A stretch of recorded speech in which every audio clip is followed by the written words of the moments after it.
بسم الله الرحمن الرحیم نحمده ونصلي على رسوله الكریم وبعد.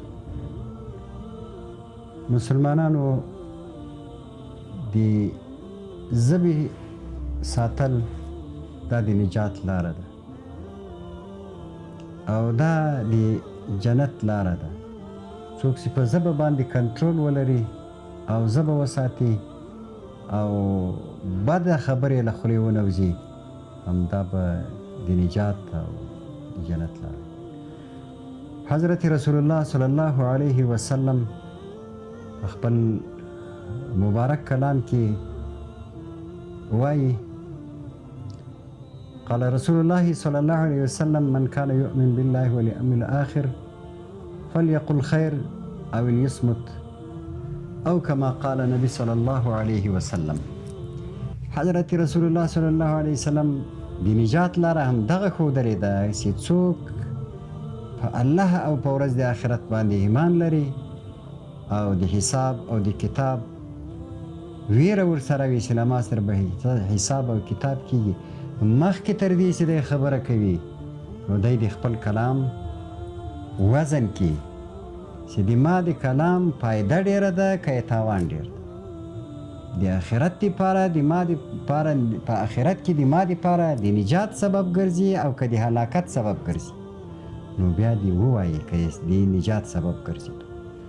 که خیر کلام و او که چیرته د خیر کلام نه و د ده د هلاکت سبب ګرځېدو نو پیغمبر علیه صلات وسلام وایي چپه خوله کول دا بهتر ده تر هغه غیر موزون کلام چې باید موزون نه وي. هغه کلام له خولې مه وباسئ.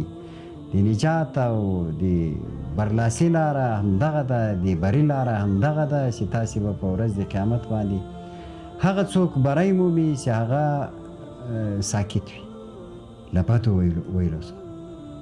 بل حدیث کې رسول الله صلی الله علیه وسلم وایي: اذا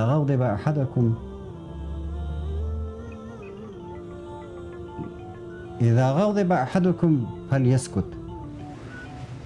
نو چې کله انسان ته غضب ورسي د غضب په حالت کې باید انسان خبرې ونه کړي، ځکه د غضب په حالت کې انسان پر خپل دماغ باندې کنټرول نه لري نو خبره یې موزون خبره هغه وزني خبره له خولې نه وځي.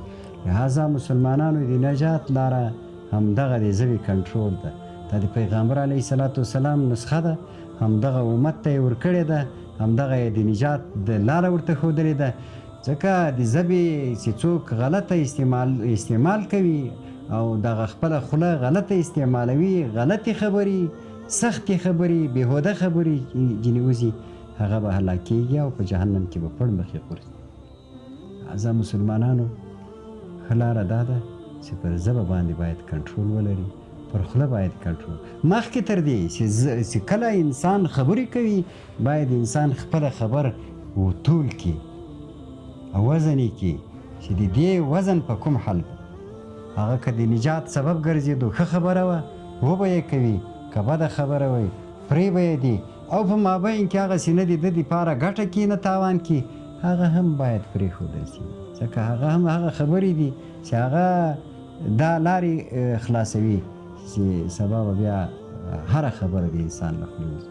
لهذا د انسان خوله کنټرولېدل او په خوله باندې باید سړی کنټرول ولري چې څنګه یې باید استعمال کړمه، خبرې څنګه وکومه. نو لهذا مسلمانانو دا یوه خبره را سره ومنئ او باید دې خبرې ته متوجه سو. د پیغمبر علیه صلات وسلام د دې حدیث تعمیل باید پر ځان باندې وکړو او دا باید پر ځان باندې عملي کو. خبره به اول وزن کوو بیا به یې کوو. انشاءالله د ټول به هم په همدې باندې اتفاق وي. السلام علیکم ورحمة الله وبرکاته.